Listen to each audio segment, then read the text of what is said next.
The great Scottish poet Robert Burns once wrote that the best laid schemes are mice and men gang aft agley.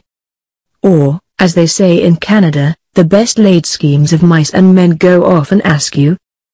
Perhaps that explains how, in the midst of Brexit negotiations and as Scotland weighs a second referendum on independence, an obscure Canadian writer was able to capture people's imagination with his unconventional proposal: Scotland could quit the UK and join Canada instead. On the surface, it sounds improbable.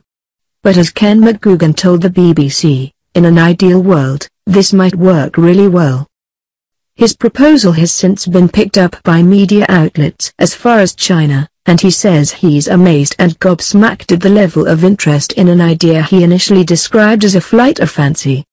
Scotland could leave UK and join Canada, says author. Some 1,500 readers wrote to the BBC from across the UK and North America to weigh in on whether Scotland should become Canada's 11th province. Some found it was the best idea since chips and gravy.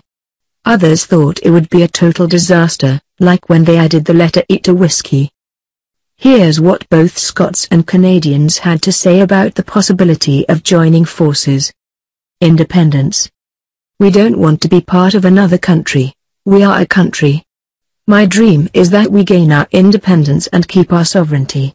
No handing it over to the EU. Scott Chegg, Heir, Scotland. Scottish independence referendum, what happens now? I think leaving the UK is a bad idea to start with, but leaving the UK to join Canada is absurd. Kyle Richardson, Scotland. Canada should really be joining with Scotland, as we are the original Canadians and they're basically just a big Scotland anyway. Rory Watt, Scotland. Sorry, he's got this in reverse. Canada was part of Scotland 25 million years ago and it's about time we reunited.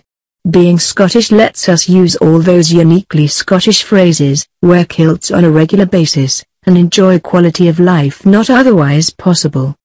We could even switch to driving on the correct side of the road. Martin Ridley, Canada.